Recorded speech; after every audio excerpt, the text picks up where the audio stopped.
Fiecare zonă a țării cred că are o rețetă tradițională de plăcintă, dar pentru mine tradițională este plăcinta pe care o făcea mamaia Nina. Mai exact, ea prepara o plăcintă din aluat dospit sub formă de rulouri.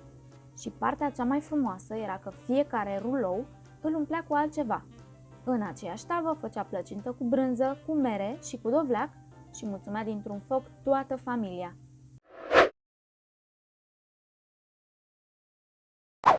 Aluatul dospit pentru plăcintă.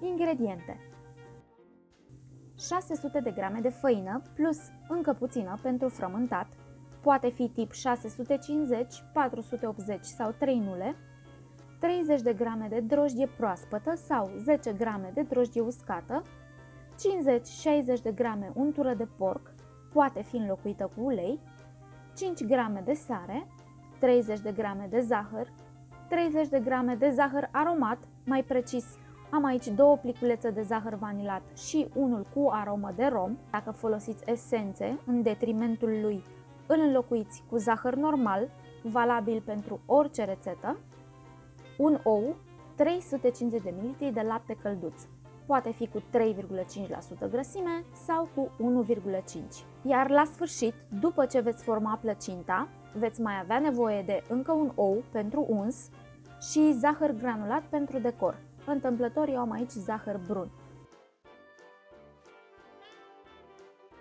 Transferăm făina într-un vas încăpător. Peste ea adăugăm zahărul aromat și sarea. Omogenizăm. În recipientul cu laptele călduț adăugăm drojdia. Procedăm la fel, chiar dacă lucrăm cu drojdie uscată. Întotdeauna, pentru aluaturile dospite, aveți grijă ca laptele să nu fie prea fierbinte, iar drojdia să fie în termenul de valabilitate. Cred că nu voi obosi niciodată să vă spun, drojdia opărită și drojdia expirată sunt cele mai comune motive pentru care aluaturile dospite nu cresc. Facem o gropiță în mijlocul făinii și adăugăm oul, laptele cu drojdie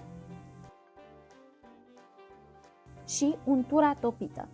De asemenea, aveți grijă ca untura să fie doar călduță și nu fierbinte. Amestecăm cu o lingură de lemn până când aluatul prinde formă,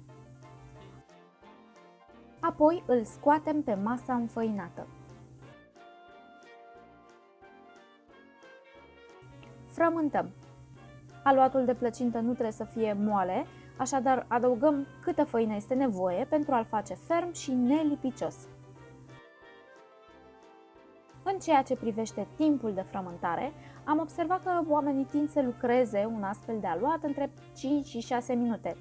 Eu vă recomand să frământați 10-12 minute, chiar dacă vi se pare că după 5 minute este gata, pentru că astfel veți obține un aluat mai rezistent, care nu va crăpa în cuptor.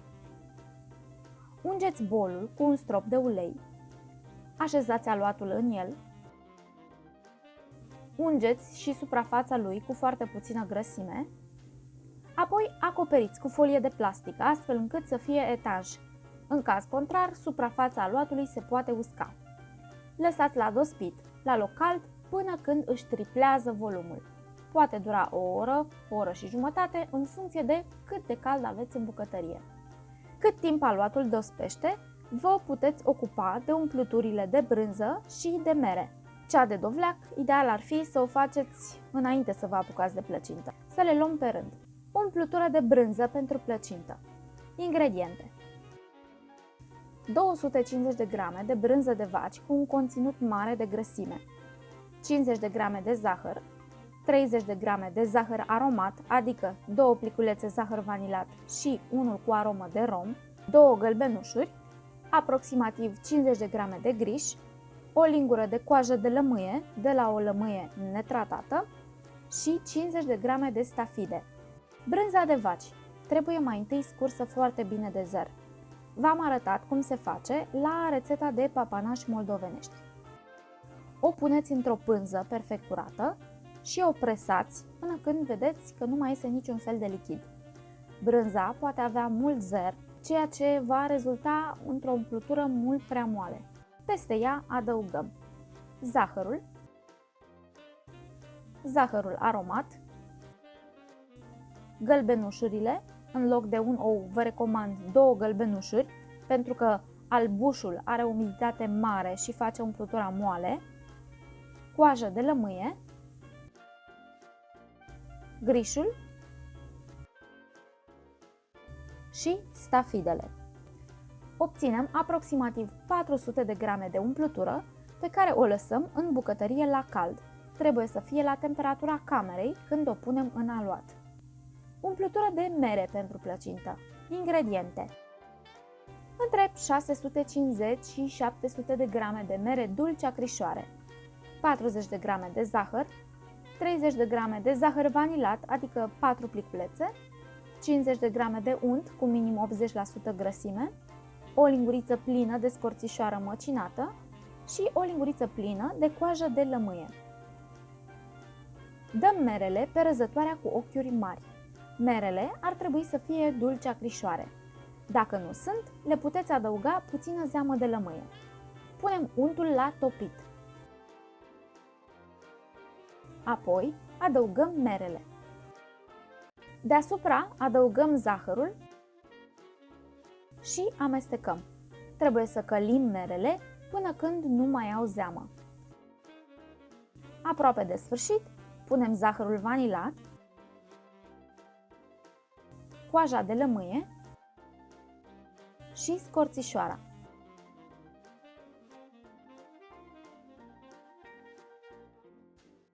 Umplutura este gata când nu mai are lichid deloc, iar merele par uscate. Din aceste ingrediente ar trebui să obținem 400-420 de grame de umplutură. Umplutură de dovleac pentru plăcintă. Ingrediente: un dovleac plăcintar alb.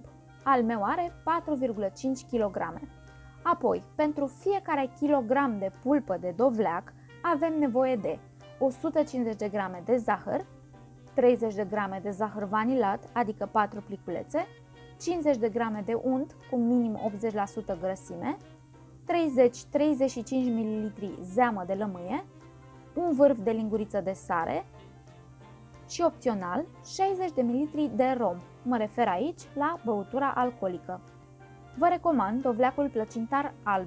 Mie personal mi se pare mai aromat decât dovleacul acela lunguieț și galben de dimensiuni mici. Trebuie să aveți mare grijă când îl porționați. Fiind foarte dur, accidente se pot întâmpla destul de ușor.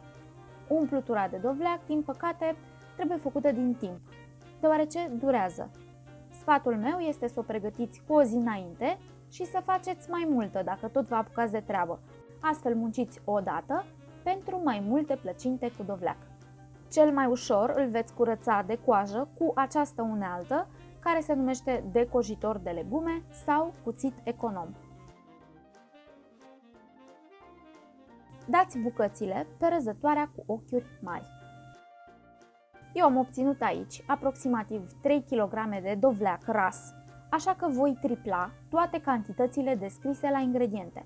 Voi trebuie să faceți calculul în funcție de câtă pulpă rasă obțineți din dovleacul vostru. Alegeți un vas de gătit încăpător și, dacă se poate, cu înveliș antiaderent. Încingeți cu focul mediu. Topiți untul. Apoi adăugați dovleacul în el, în șarje, așa cum faceți la varza călită. Adăugați treptat și zahăr, pentru că acesta va extrage sucurile din dovleac. Această operațiune va dura ceva. Dacă doriți să mai scurtați din timp, puteți să împărțiți ingredientele între 2 vase și să lucrați cu ambele simultan. Când terminați de adăugat dovleacul, trebuie să terminați și zahărul. De asemenea, puteți adăuga tot acum și sarea.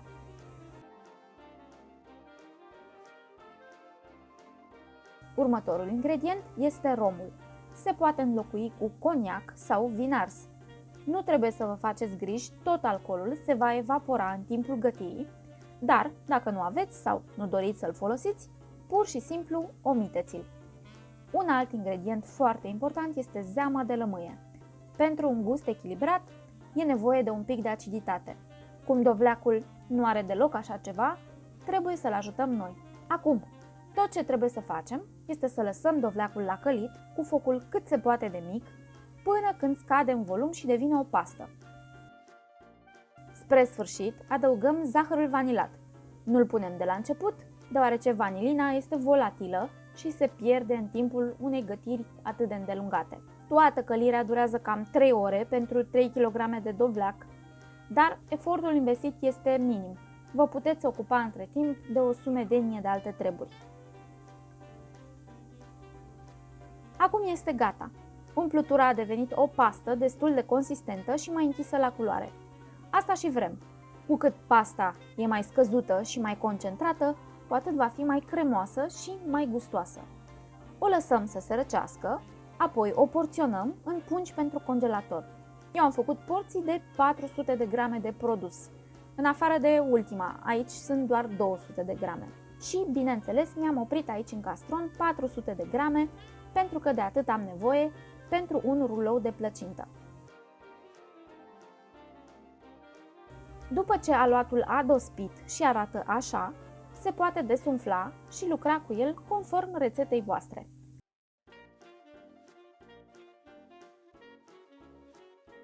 În cazul de față, îl împărțim în 3 bucăți egale pentru 3 rulouri de plăcintă. Cât timp lucrăm cu unul dintre ele, le vom ține pe celelalte 2 acoperite. Preîncălzim cuptorul la 170 de grade Celsius. Pentru cuptorul electric am ales un program care dă căldură sus și jos, plus ventilator. Pregătim o tavă tapetată cu hârtie de copt. Întindem fiecare bucată de aluat într-un dreptunghi de lungimea tăvii.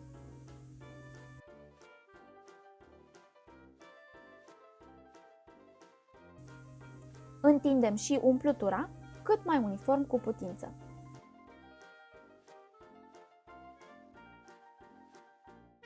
Pentru a lipi bine marginile, putem să procedăm așa cum am făcut la rețeta de langoși umpluți, dacă vă aduceți aminte. Luăm o pensulă, o umezim în apă, ștergem excesul pe un șervețel și pensulăm marginea.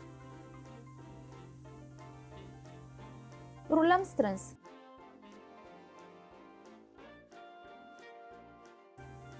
Ca să nu iasă umplutura pe la extremități, putem să le acoperim cu excesul de aluat, așa cum vă arăt eu aici.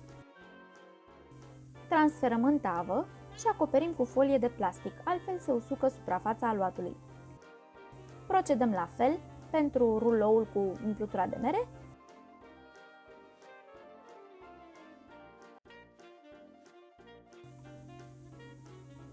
și pentru ruloul cu umplutura de brânză.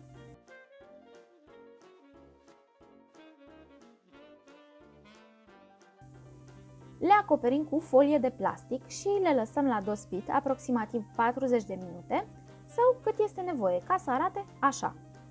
Le ungem cu o bătut, zahăr granulat pentru decor și dăm la cuptor până când sunt bine rumenite și trec proba scobitorii. La mine a durat 45 de minute, dar la voi poate dura mai mult sau mai puțin în funcție de cuptor.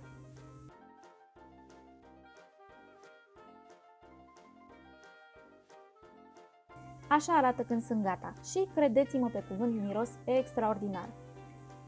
Le lăsăm să se răcească măcar 30 de minute.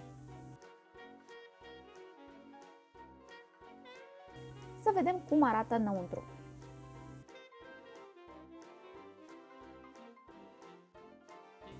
Așa arată plăcinta mea. Aluat fraged și pufos, cu umplutură din belșug, cremoasă și foarte aromată. Să aveți poftă, dragilor! Numai bine!